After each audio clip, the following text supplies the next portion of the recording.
40. Disfruta con nosotros una buena taza de café. Uno casi puede predecir que va a aumentar en los homicidios y la violencia. Es que ahí está también hospedado un líder del cártel del Golfo. Entonces realmente iban sobre él. Nuestra cifra negra en periodos vacacionales, si bien ha bajado, no deja de ser significativa. El debate internacional entre Occidente está precisamente basado sobre el tema de la inequidad de ingresos. Mejor debate y un sofisticado análisis con la información de primera mano, la degustamos con una buena taza del primer café.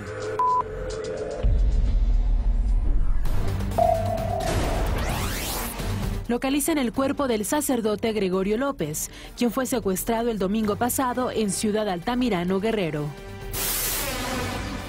Las bajas temperaturas impactan en gran parte del territorio nacional. El sector privado se dice satisfecho por los avances en su agenda económica. México reconoce cooperación y diálogo con el Sistema de Integración Centroamericana. Egipto y Marruecos prohíben en todos sus cines la película Éxodo.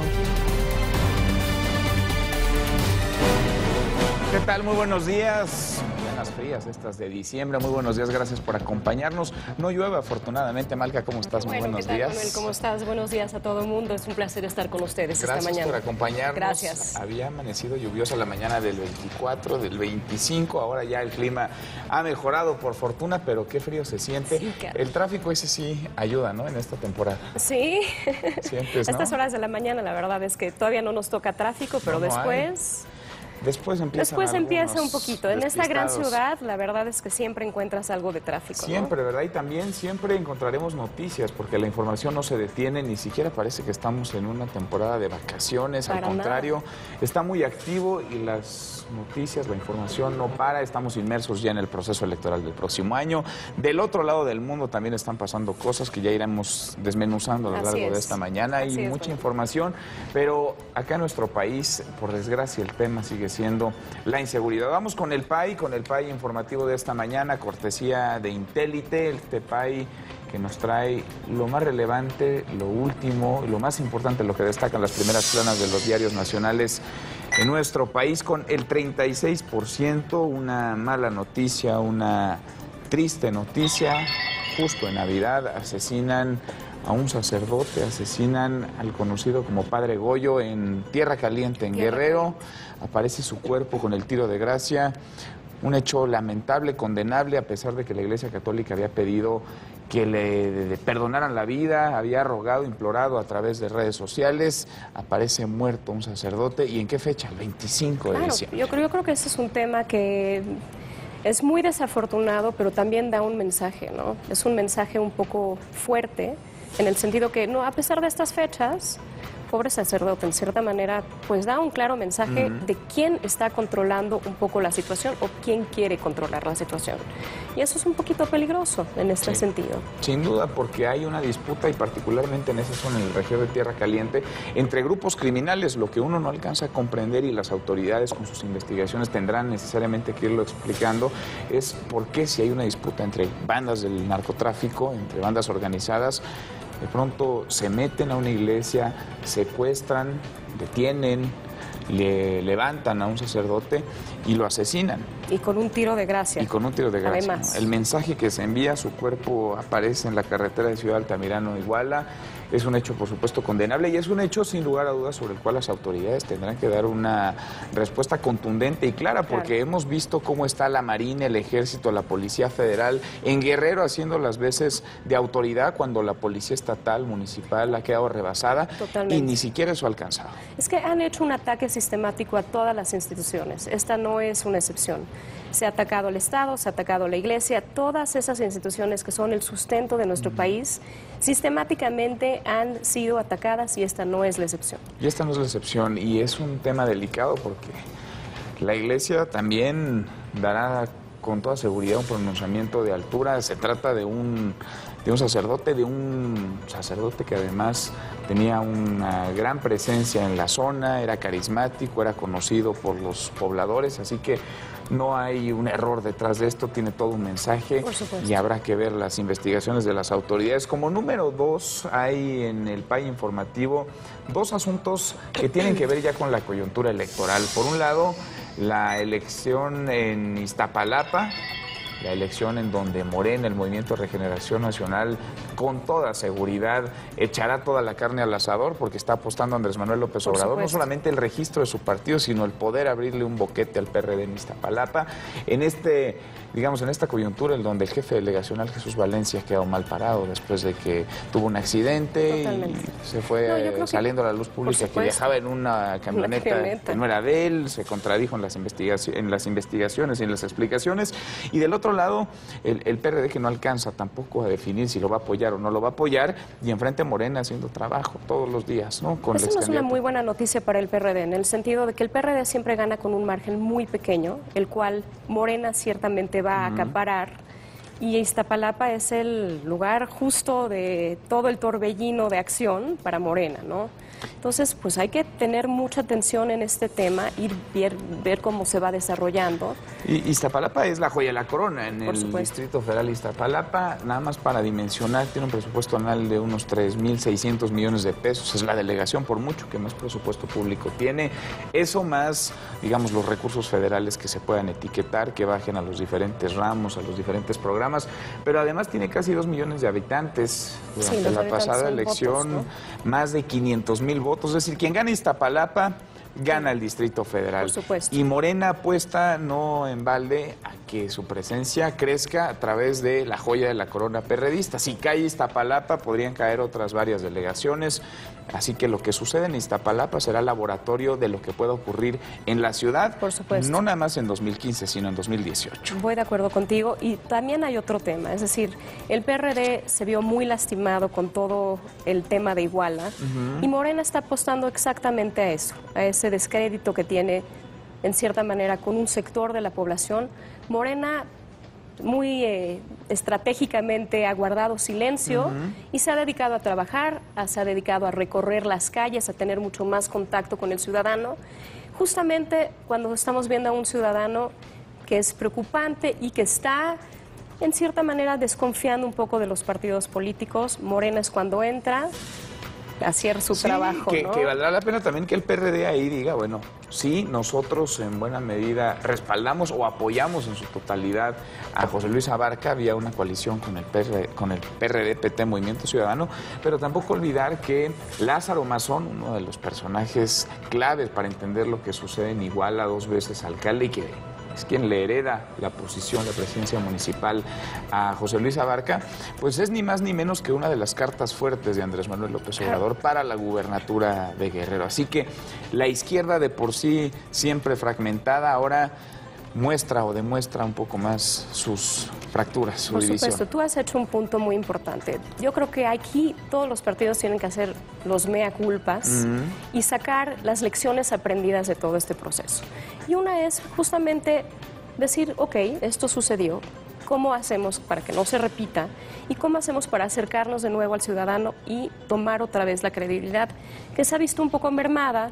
Y que partidos nuevos como Morena, que no tienen cola que les pisen, en cierta manera, pues están acaparando, ¿no? Sí, y es todo un reto para los otros partidos, y eso nos lleva al tercer tema de nuestro PAI, que está exactamente igual con el 22%, las candidaturas ciudadanas y el PRI, ese viejo partido, ese partido que de pronto, pues parece que siempre ha estado ahí. El tricolor tiene que revitalizarse, renovarse, nuevos cuadros, no solamente ya este discurso de abrir la puerta a las mujeres, a los jóvenes, a otros sectores, ya toca también al PRI abrirse a los ciudadanos.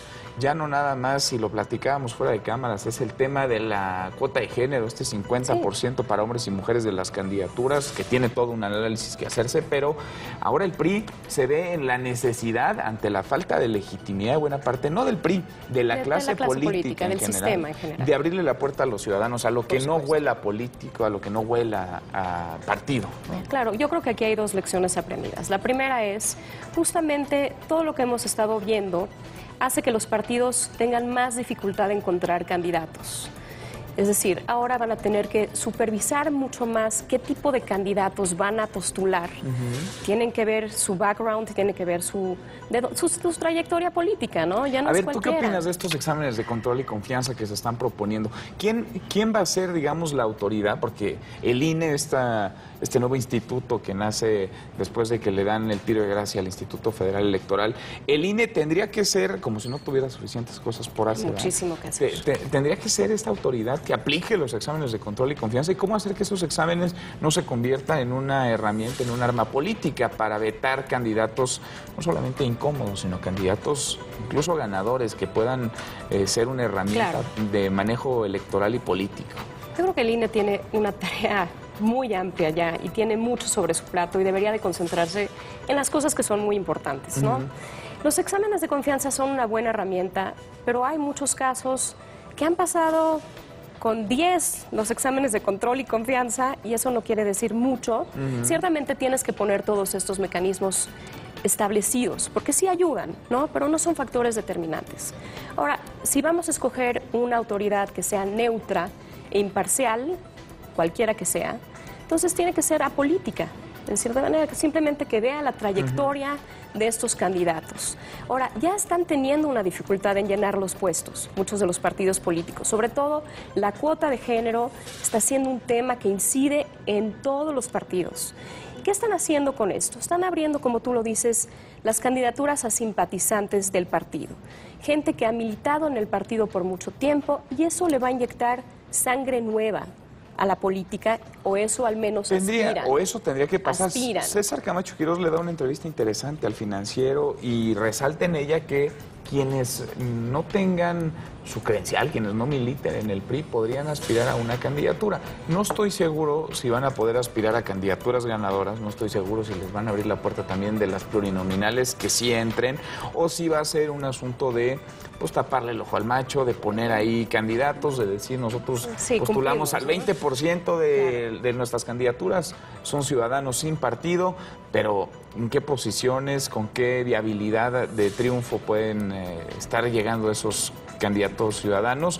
Habría que analizarlo y será el detalle fino, pero por lo pronto me parece que es una buena señal que los partidos presten oídos al grito de los ciudadanos, que no nada más se ha manifestado en las calles en las últimas semanas, sino también a través de las redes sociales. Hay un hartazgo real de los ciudadanos en contra de la clase política en general, y mal harían los partidos en ensimismarse, encerrarse en sí mismos para no escuchar lo que está ocurriendo afuera, para no prestar oídos sensibles. Claro, y la participación a través de los partidos políticos en una democracia como la nuestra es fundamental. Y abrirle ese canal, a diferencia de otros, como manifestaciones, como otras vías que tiene el ciudadano para manifestar su inconformidad, es crucial para nuestra democracia, ¿eh? Ahora, y creo que también tienes el tema de tratar de ver, mira, los partidos no postulan a alguien si no tiene viabilidad. Entonces habrá que ver un poquito este mensaje, si es más para simpatizar o si tiene viabilidad en verdad. Los partidos, ¿no? a ver, son negocios electorales. Los partidos están hechos para ganar elecciones. Claro, y van a llevar candidatos por supuesto, que tengan arraigo y que puedan sumarles votos para ganar elecciones. Claro, y la política no se gana solo con buenas caras y con buenas intenciones. Hay un proceso detrás, hay dinero, hay esfuerzo, hay presencia, que un simpatizante quizá no tiene trabajado tanto como ciertos candidatos que ya tienen un camino andado, ¿no? Sin lugar a dudas. Será un tema importante. Habrá que ver esto con mucho más detalle. Analizar, ¿no?, a lo largo de los procesos internos de cada partido. Comienzan ya, estamos inmersos en ellos, y que en enero tendrán que comenzar con definiciones para ir determinando el número, las posiciones, las cuotas dentro de los partidos. Y hablando, decías, de manifestaciones de ciudadanos en la calle, nuestro cuarto tema en este país informativo con el 12% sigue siendo el tema de Ayotzinapa y las movilizaciones, las manifestaciones de los familiares de los jóvenes desaparecidos. continúan en las calles con demandas, con exigencias. Ayer estuvieron en la Embajada de Alemania en Ciudad de México, estuvieron fuera un grupo pues nutrido de padres que continúan con este clamor, con esta exigencia, y qué bueno que no se olvide la causa, pero quizá también valdría la pena que se acompañara de muchas otras cosas, es decir, no nada más del lado de la sociedad civil, sino también de parte de las autoridades.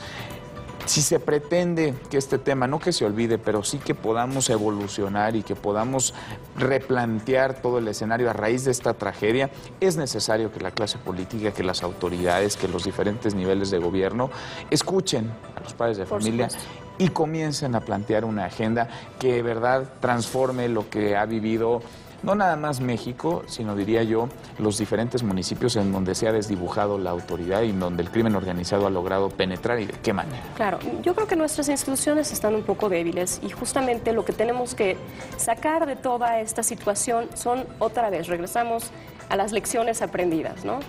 Para que, si, espero que esté equivocada, si algún día se vuelve a presentar una situación similar, responda con mucho más sigilio las autoridades en todos los órdenes de gobierno, no solo la federal, y se tengan lecciones y se tengan protocolos de atención.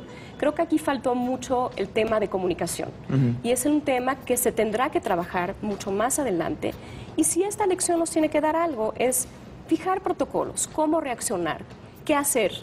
Ante el vacío de información, la información se llena con otro tipo de situaciones, ¿no? Con teorías, con conspiraciones, y nos encanta aquí en México.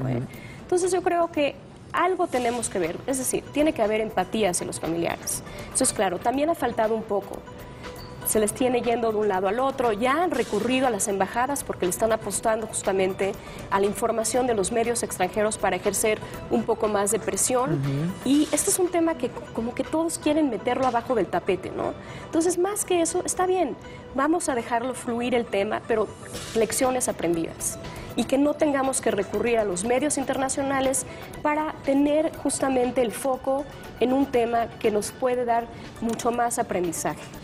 Es que ahí dices algo clave, porque a final de cuentas el que los padres se mantengan hoy en la calle y que otros grupos se hayan aprovechado de la necesidad y de una causa por demás justa, noble, y en la que prácticamente todos estamos más que solidarizados. El que otros grupos con otros intereses, en una coyuntura electoral, hayan aprovechado a los padres, tiene que ver en buena medida con la debilidad de las instituciones actuales, con la debilidad de la autoridad para dar una respuesta contundente y una respuesta sobre todo creíble, porque la debilidad de las instituciones pasa por la pérdida de confianza de esas mismas instituciones y de la pérdida de credibilidad que los ciudadanos le damos hoy a esas instituciones. Yo creo que esas instituciones y las medidas que se han tomado en cierta manera han sido mucho más encaminadas a un poco estéticas, ¿no? Un poco de tratar de remediar el vacío de información, cuando en cierta manera, como decía mi papá, para empezar a arreglar tu cuarto, empieza a poner los zapatos en su lugar, ¿no?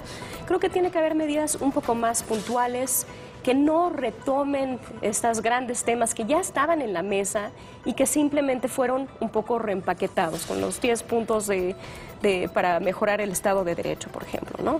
Tomemos algo y concentrémonos primero en hacer un diagnóstico de qué está mal con las instituciones. Desde ahí, tratar de ver qué es lo que no está funcionando con nuestras instituciones, y después sí, ir y proponer temas muy puntuales, y no tienen que ser muy grandes ni muy mediáticos. La verdad es que los grandes cambios institucionales vienen de pequeñas cosas, poco a poco y en una secuencia, e irlas haciendo con medición. Es decir, si no diagnosticamos cuál es el problema y no ponemos ciertos parámetros para ver cómo estamos avanzando a corto, mediano y largo plazo, entonces la verdad es que no vamos a saber los impactos. Claro. ¿No? Y si no lo puedes medir, no lo vas a poder mejorar. Totalmente. Nunca. Último tema de este PAI, el 8% de lo destacado de las primeras planas este día, el INE y las elecciones en Guerrero. Así que como iniciamos este PAI informativo, lo terminamos. Guerrero sigue siendo un asunto delicado, un tema en donde la autoridad no ha logrado terminar de imponerse. Y a pesar de todo eso, la autoridad electoral, y me parece que así tiene que ser en un país de instituciones, de leyes, en donde impere el Estado de Derecho, dice, habrá proceso electoral en Guerrero. El asunto es cómo se va a cuidar ese proceso electoral en Guerrero, porque no nada más se trata de la elección a gobernador, se trata de la elección en presidencias municipales que ya vimos están más que infiltrados por el crimen organizado. Claro, es decir, se tiene que llevar a cabo la elección y creo que se tienen que cumplir esos términos, ¿no? Pero como tú lo dices, habrá que asegurar que hay paz dentro de la elección, darle la confianza a los ciudadanos para salir también a votar y ver, poco a poco, ir depurando la situación de la infiltración del crimen organizado en estas elecciones, ¿no? Que no es un tema menor y ahí la autoridad tiene un gran grado y un alto grado de responsabilidad porque necesita garantizarle sobre todo a los ciudadanos, más allá de los partidos, sobre todo a los ciudadanos que puede tener un proceso electoral confiable, limpio, ordenado, en donde impere la ley y sobre todo donde la ciudadanía pueda salir a ejercer su derecho al voto, a manifestarse, a participar en mítines, a hacer proselitismo, si así lo desea, en un marco de seguridad, de paz y de tranquilidad. Yo creo que esta va a ser la prueba de fuego. En cierta manera, todos los reflectores están en esa elección. Sin duda. Y creo que si lo superan y lo superan bien, puede ser muchos puntos a favor para el gobierno. ¿Tú ves este proceso electoral como uno en donde prevalezca un ambiente tenso, de violencia, de inseguridad? Porque iniciamos este PAI informativo con el asesinato del cura, del sacerdote Gregorio López en Guerrero, en Tierra Caliente, y terminamos con Guerrero con elecciones. Claro. Es decir, todo está pasando por Guerrero y es además esta región, la de Tierra Caliente, la que conecta a Guerrero con Michoacán. Dos entidades en donde habrá elección para gobernador, dos entidades que han estado en manos de la izquierda y que la izquierda se juega ahí buena parte de su futuro político, y de su crédito político, claro, y de su viabilidad del PRD como partido. ¿Tú ves un proceso electoral tranquilo, calmado, o ves un proceso electoral en donde sea la violencia justo uno de los temas? Yo creo que no. Yo creo que también hay que puntualizar dónde se está dando la violencia. La violencia se está dando en ciertos focos. Va a haber ciertamente focos rojos en algunos municipios, pero yo creo que, y espero de verdad, por el bien, que sea una elección pacífica en su generalidad. Siempre nos falta alguien que quiera jalar correas y generar un poco de violencia porque conviene a los intereses de ciertos grupos. Pero yo espero que sea una elección donde la gente salga a ejercer su derecho y donde el ciudadano se active.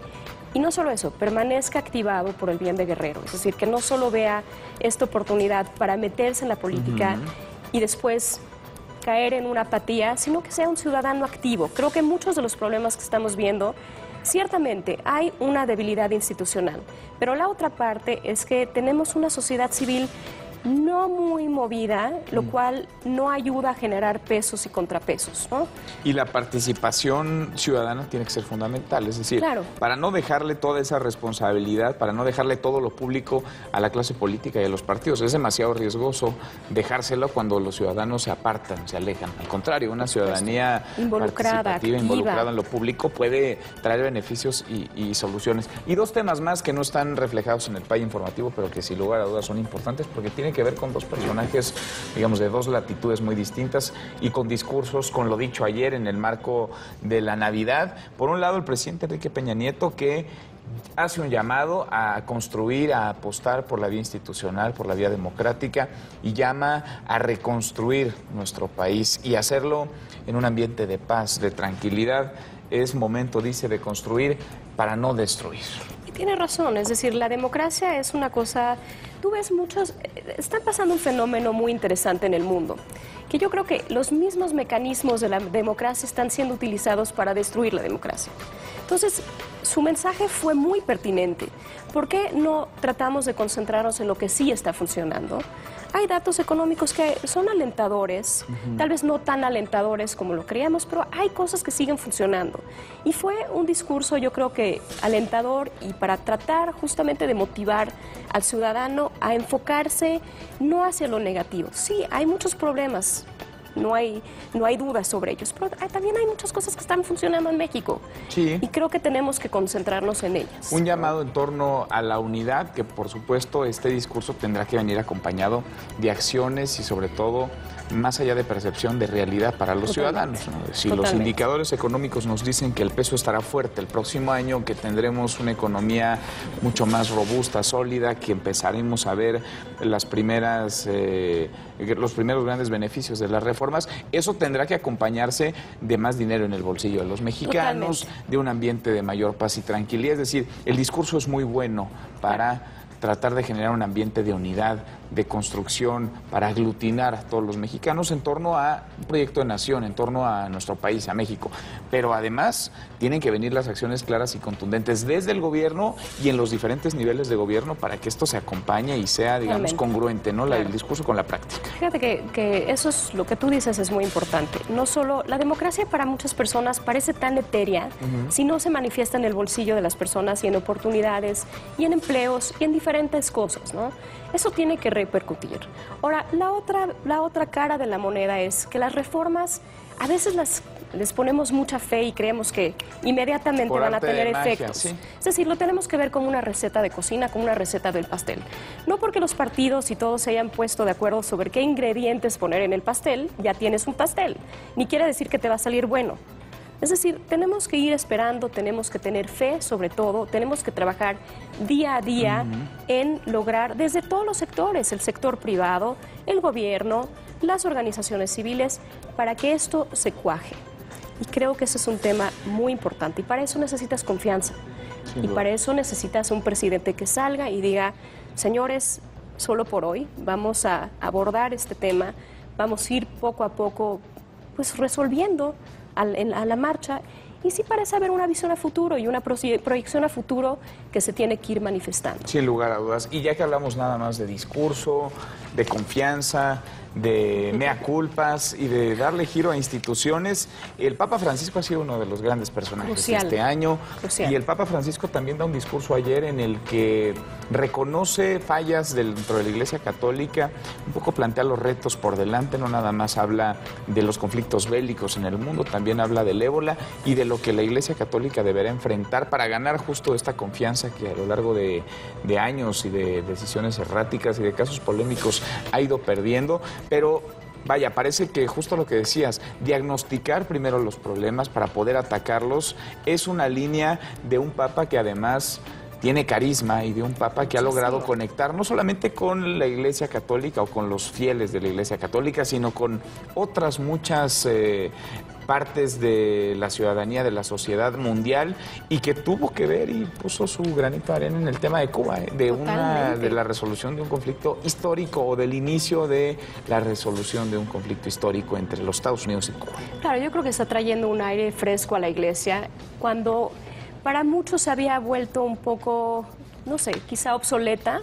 La verdad es que el Papa Francisco ha tenido un rol crucial en política, en acercarse a estos ciudadanos que en cierta manera verían con reticencia muchos de los valores y muchos de los escándalos que estaban sucediendo en la Iglesia. Es un Papa que trata y que le dice a la curia también, o sea, ha sido severo, ¿eh? Y que les dice muchas veces lo que no se atreven a decir otros o lo que no quieren escuchar otros al interior. Eso de Alzheimer espiritual me pareció palabras muy contundentes, ¿no? Sí. Es una iglesia que intenta abrirse y es un papa que le ha impreso ya un sello distinto a su papado en un corto plazo y que sin duda ha traído ya repercusiones a la iglesia y seguramente que la seguirá trayendo. Le echamos un ojito, ¿te parece? A los titulares, a lo que publican hoy los principales diarios de circulación nacional.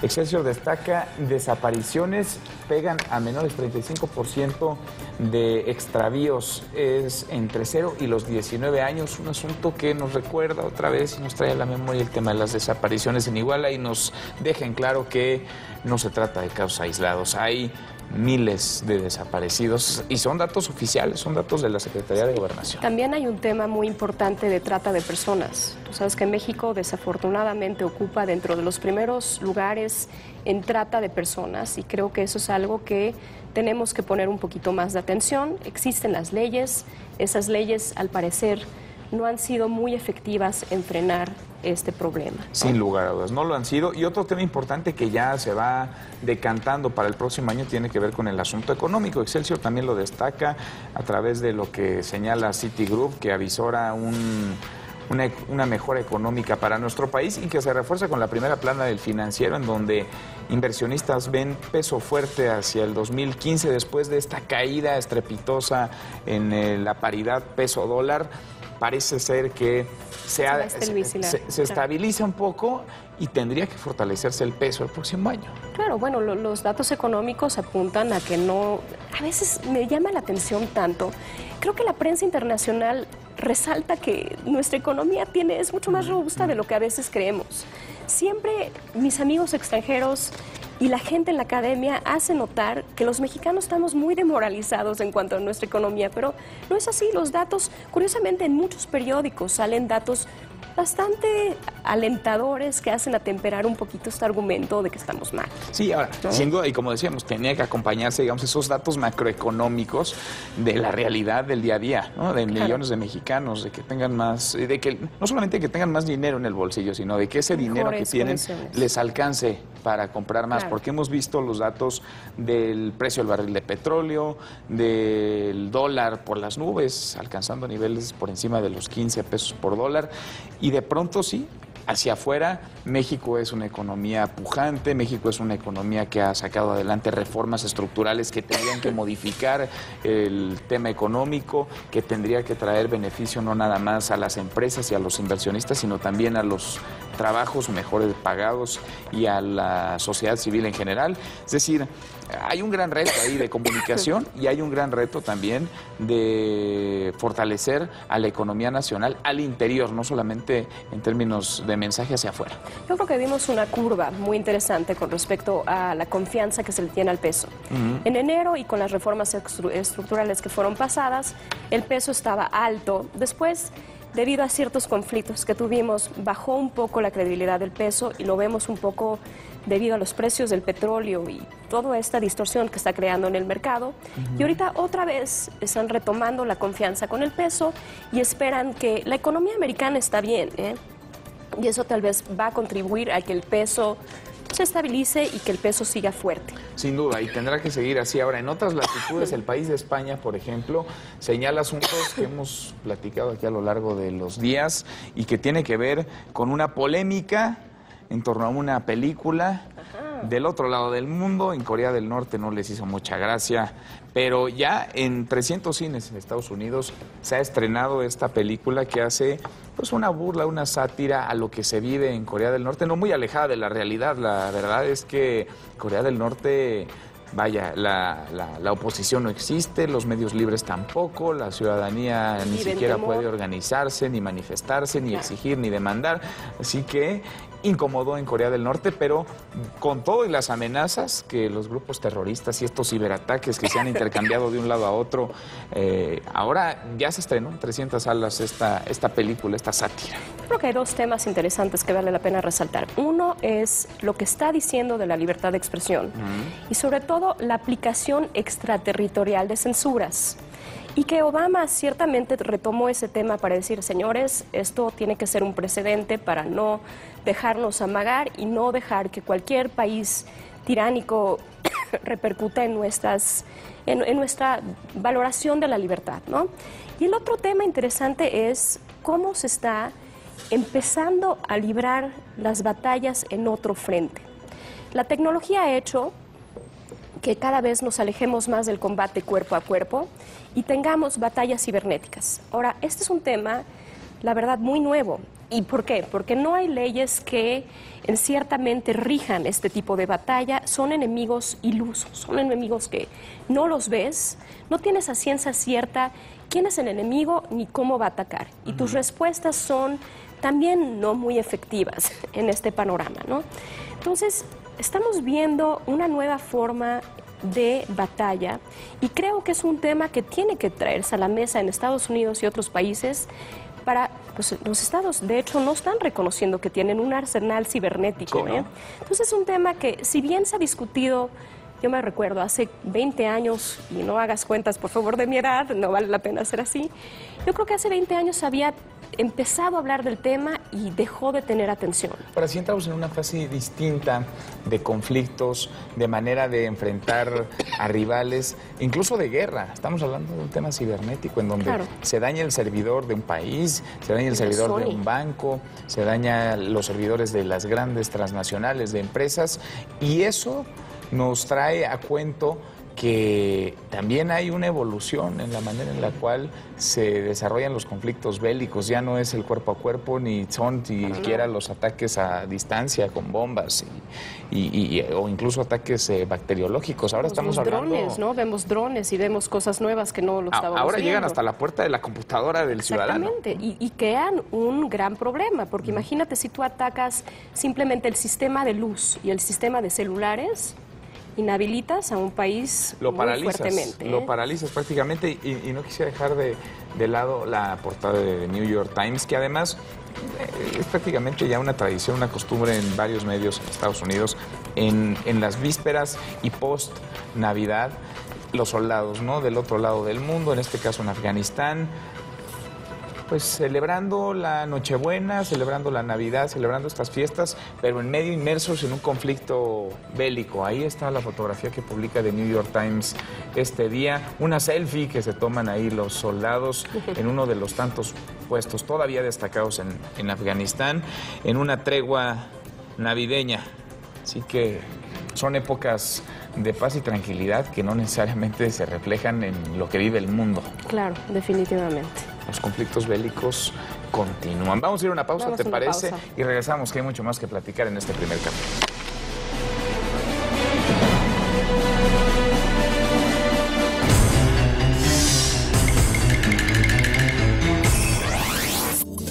Campaña de invierno en el Distrito Federal.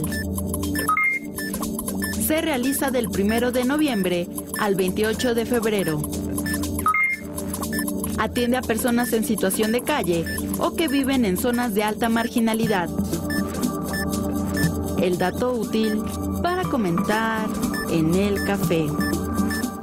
Con los deseos de Navidad Liverpool, venga y encuentre todo para regalar y llenar de felicidad a sus seres queridos. Además, compre ahora y comience a pagar en marzo de 2015. Los deseos de Navidad se hacen realidad en Liverpool. Liverpool es parte de mi vida. Chiapas tiene un gobierno verde. El gobierno verde de Chiapas apoya a las madres solteras para sacar adelante a sus familias. El gobernador Manuel Velasco puso en marcha un programa que otorga apoyos económicos mensuales, capacitación en oficios y créditos para poner pequeños negocios que beneficiará a más de 80,000 mujeres chiapanecas. Así gobierna el Partido Verde con Manuel Velasco. Proyecto 40 quiere desearles lo mejor para esta época y hoy queremos hacerlo entrando hasta el rincón de sus hogares. Es momento de compartir y disfrutar. Que en estas fiestas los abrazos y las risas iluminen sus corazones. Cierren los ojos y piensen en lo que más anhelan. Deseo amor, salud y felicidad. En esta época, Proyecto 40 te invita a expresar tus mejores deseos. Díselo como quieras, pero díselo. Y aquí un mensaje para don Pancho González de su esposa. Programa Diputada Amiga, Diputado Amigo. Si tu familiar regresa este fin de año, dile del programa Diputada Amiga, Diputado Amigo. Ayúdalo a que regrese con bien. 01800-849-9676. Llega mañana. Cámara de Diputados, 62ª Legislatura.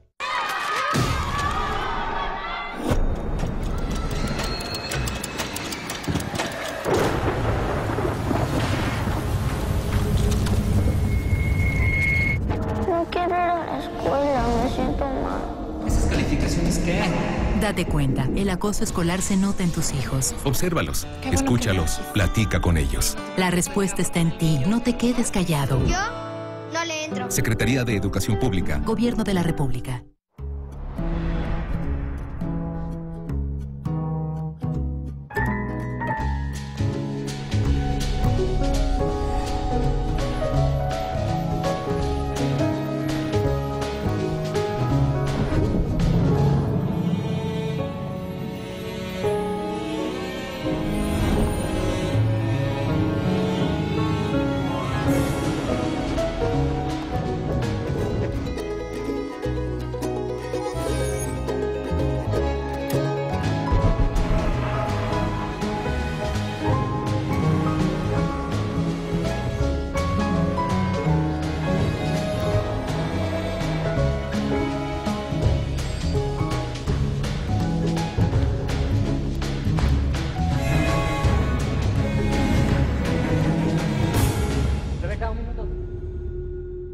Guanajuato, el destino cultural de México.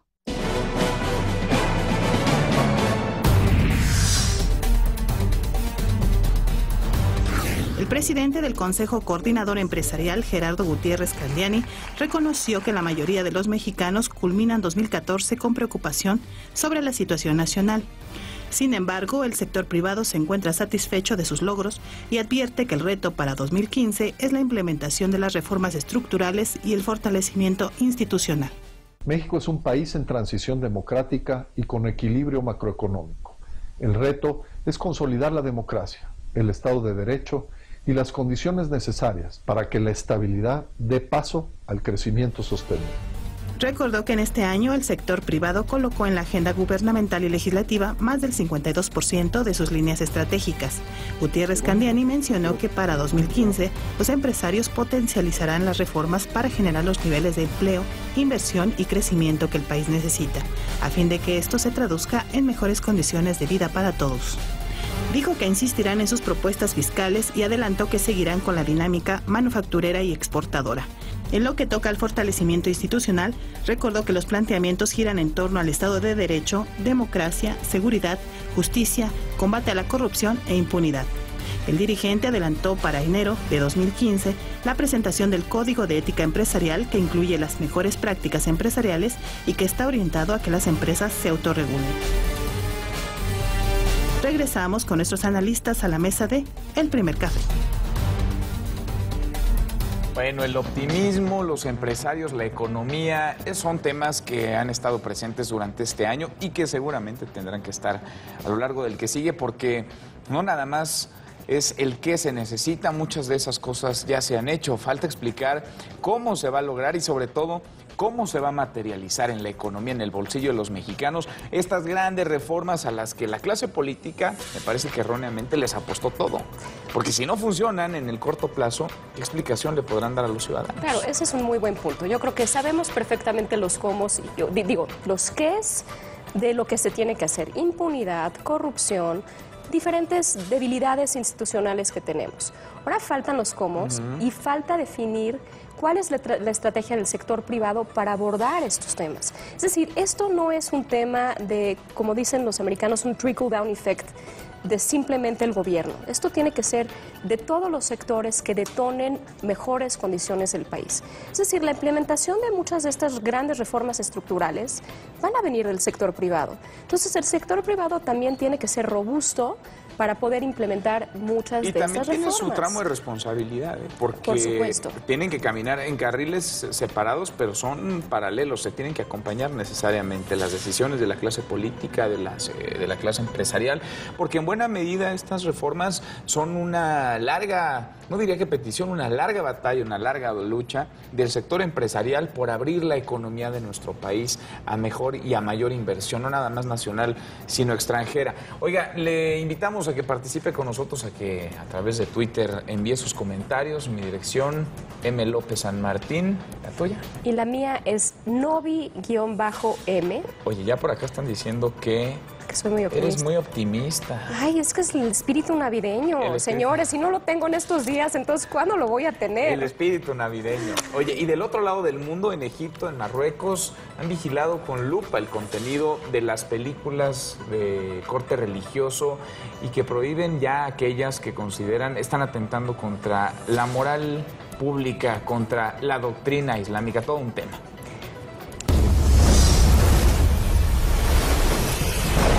Autoridades egipcias prohibieron el estreno en todas sus salas cinematográficas de la película Éxodo, Dioses y Reyes, que narra la vida de Moisés en Egipto.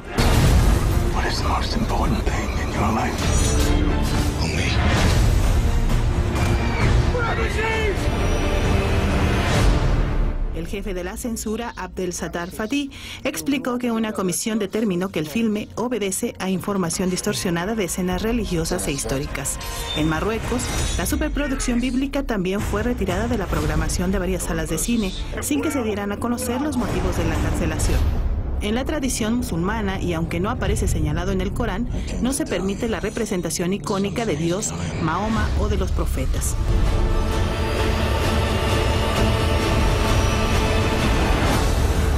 Regresamos con nuestros analistas a la mesa de El Primer Café.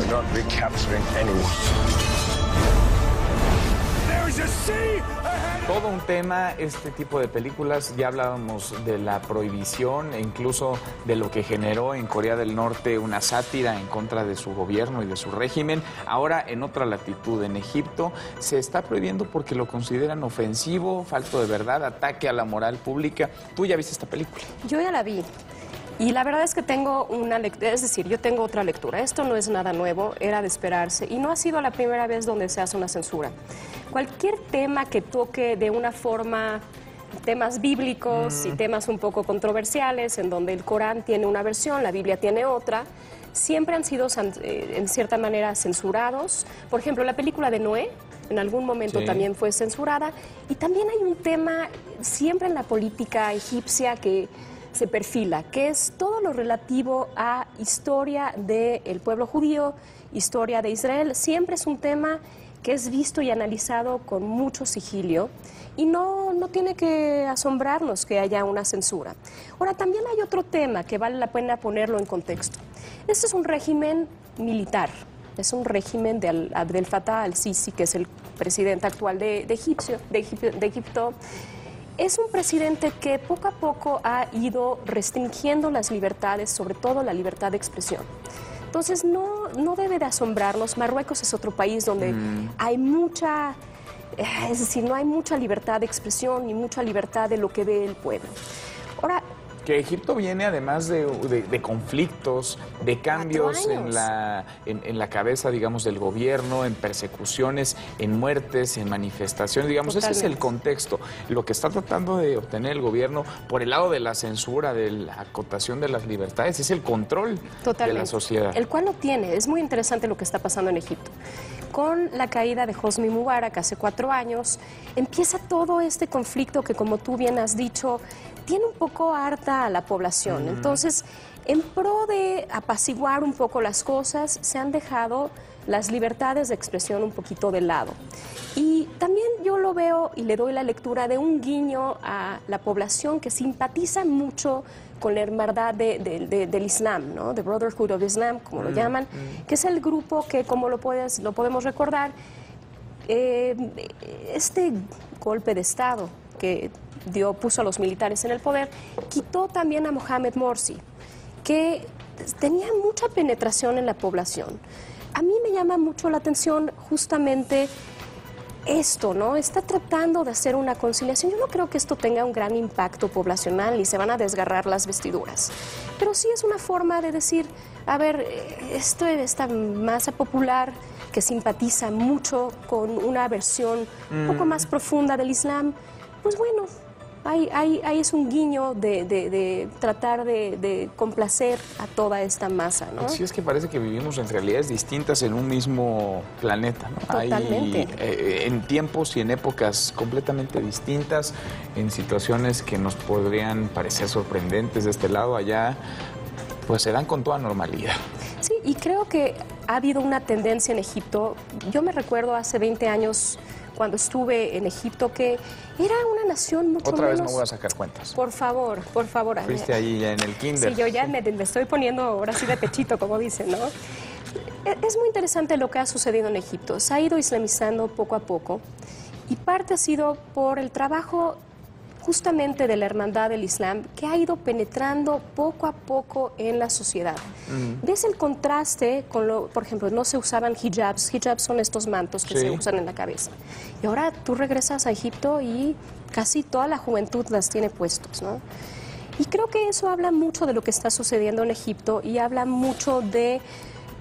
Siempre el gobierno de Egipto parece estar un paso adelante de la población. Lo viste con el acuerdo de paz con Israel, donde no tenía mucha penetración en la población. Y creo que esto es simplemente una forma, estas son banderas políticas, nada pasa inocentemente. Es una forma de acercarse a la población y decir, aquí, si bien hay un régimen donde se está apagando un poco la libertad, pues bueno, esto también, estamos defendiendo los valores islámicos, ¿no? Exacto, y son dinámicas y son regiones. De este lado del mundo, digamos, también hay retos y también hay acuerdos, también hay que voltear a ver lo internacional. La Secretaría de Relaciones Exteriores afirmó que durante el año México fortaleció su estrategia de diálogo y cooperación con el sistema de integración centroamericana, esto a fin de impulsar una región próspera y en paz.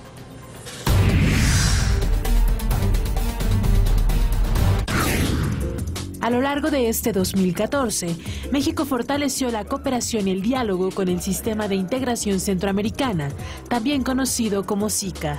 Este organismo internacional, formado por Belice, Costa Rica, El Salvador y Guatemala, así como por Honduras, Nicaragua, Panamá y República Dominicana, tiene el objetivo de consolidar a Centroamérica como una región de paz, libertad, democracia y desarrollo. Para que esto sea posible, países como México, Brasil, Argentina, Estados Unidos, España, Alemania, Australia y Corea del Sur actúan como observadores y mantienen una relación muy estrecha con esta zona. Desde hace 10 años, nuestro país ha colaborado con el SICA a través de diversas iniciativas que se traducen en 4 pilares fundamentales: integración, seguridad, desarrollo y educación. En apoyo a dicha estrategia, durante el 2014 se concretó un esquema de cooperación triangular con Canadá, esto con el propósito de favorecer la formación policial y transferir la experiencia mexicana, alcanzando en una primera fase la capacitación de 23 expertos de los países miembros del SICA. Ante ello, la Secretaría de Relaciones Exteriores reconoció que el sistema de integración centroamericana es una región prioritaria para la política exterior de México, por lo que el próximo año se buscará profundizar su relación. Regresamos con nuestros analistas a la mesa de El Primer Café. Una región llena de retos, Centroamérica, México, nuestro país, requieren de políticas globales, y pienso en el tema de la seguridad, del combate a las drogas, para poder hacer frente a estos grandes monstruos. Es decir, lo que haga uno u otro país no tendrá el impacto suficiente si no se toma una decisión como área, como zona estratégica. Totalmente, y lo ves con la frontera sur. La frontera sur es un tema muy importante, que si no hablamos en términos globales de acciones concretas que todos estos gobiernos junto con el mexicano tienen que tomar, pues entonces México puede tomar todas las decisiones y todas las medidas que quiera, pero Centroamérica es una región que incide mucho en este flujo de personas. Por ejemplo, muchas de las personas que llegan a la frontera norte son hondureñas, son salvadoreñas, y estas acciones en conjunto en materia de seguridad y ahora debemos decir una cosa, de derechos humanos, de derechos humanos, de migraciones, todo, y sí tiene que ser visto en una forma global. Ahora, la Secretaría de Relaciones Exteriores ha hecho su esfuerzo, no es de que empecemos a trabajar el tema, se han hecho muchos acercamientos con Panamá, con Honduras, este año pasado también con este acuerdo de Coneagua, creo que fue la declaración de Coneagua, donde simplemente se han ido haciendo estos acercamientos y se ha hablado del tema, y qué bueno que se va a fortalecer para tener un impacto común en nuestra frontera sur, el flujo, que también es una materia de seguridad y de muchos temas transversales. Y desde el gobierno de Fox, quizá desde antes, pero particularmente en ese gobierno, recordarás el plan Puebla-Panamá, que se impulsa para fortalecer toda esa región, pero yo iría quizá un poco más allá.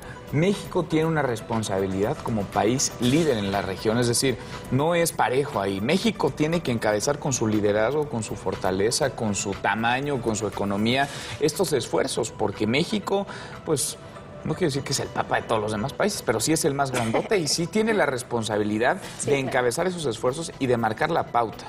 Ahora, que la política mexicana en materia exterior siempre ha sido de una forma muy discreta y sí ha perdido un poco de campo, lo hemos visto con Cuba también. Es decir, algo ha pasado con la política mexicana en materia exterior que lo ha hecho de una forma mucho más discreta.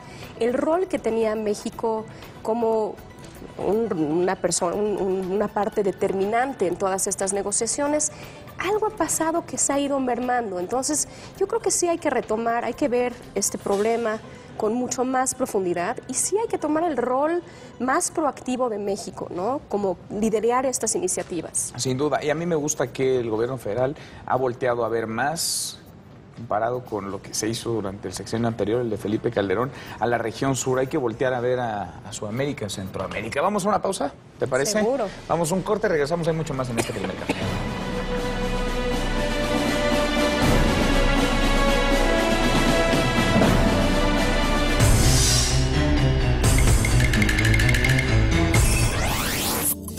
Campaña de invierno en el Distrito Federal. Se entregarán 300,000 cenas calientes. Se distribuirán 135,000 cobijas en 28 colonias. El dato útil para comentar en el café.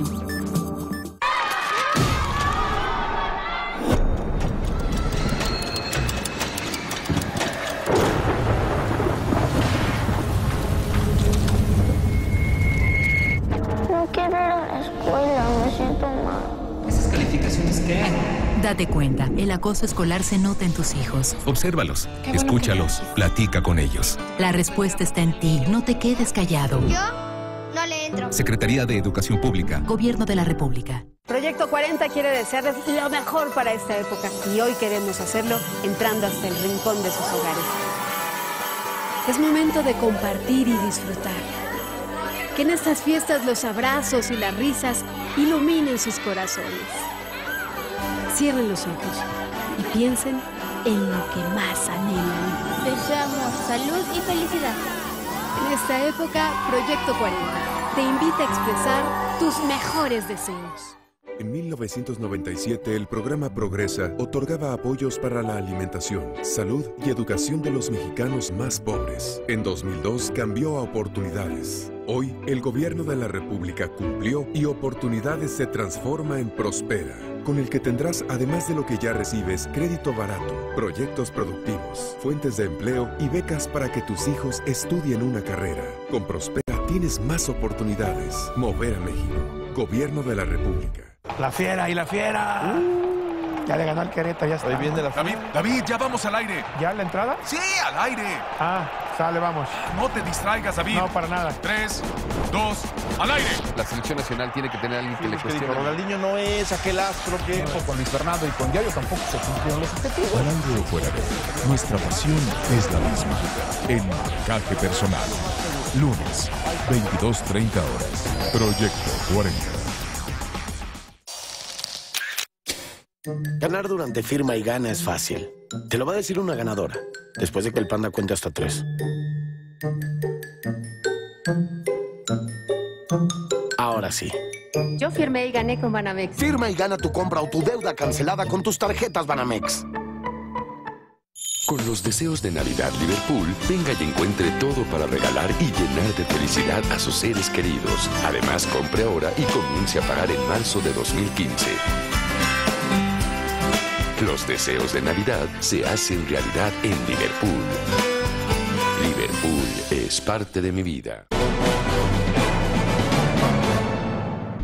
Seguirán las bajas temperaturas en todo el país. Al Frente Frío número 21, que provocó heladas en la mayor parte de la República Mexicana, se suma la llegada del Frente Frío 22 por el norte de Sonora y Baja California. El Servicio Meteorológico Nacional reporta que conforme este sistema se desplace hacia el sureste, habrá nevadas o caída de aguanieve en las partes altas de Chihuahua, Durango y Sonora. Se espera que en los próximos días este frente frío se desplace a los estados de Tamaulipas, San Luis Potosí y el norte de Veracruz, generando mayor descenso de temperatura.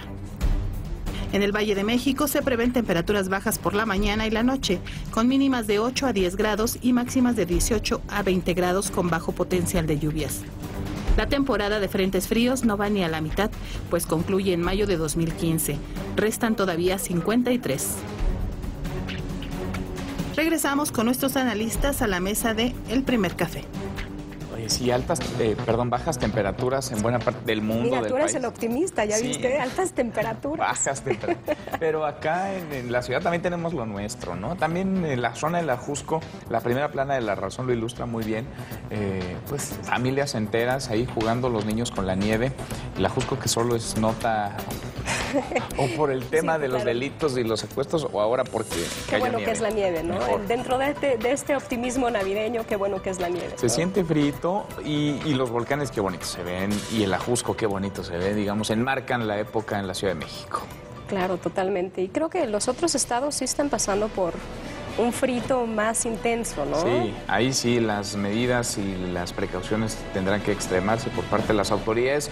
Bueno que no está el calendario escolar, digamos, Claro.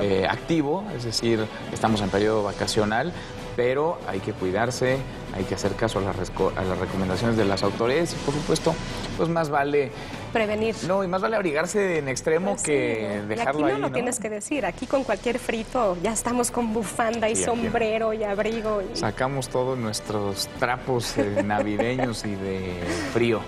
Viernes, por fin es viernes, vamos a descansar, a disfrutar del fin de semana. Páselo usted muy bien en compañía de su familia, muchísimas gracias. Qué gusto estar contigo y qué gusto estar con el público. Muchas gracias y aquí nos encontramos en el primer café del próximo lunes. Yo lo veo el domingo en el informativo 40 domingo. Pásela muy bien, gracias, buen viernes. Hasta luego.